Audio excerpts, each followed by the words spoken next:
this video, I'll show you step by step on how to fix QuickBooks blank screen or app crashing issue in 2025. Make sure to like and subscribe. Step 1. Close QuickBooks and open Task Manager to end any background QuickBooks processes.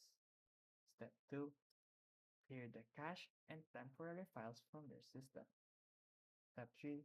Update QuickBooks Desktop or online to the latest version. Step 4. If still crashing, name the QB Web Connector or Entitlement Data Store files. Step 5. Restart your computer and reopen QuickBooks. Step 6.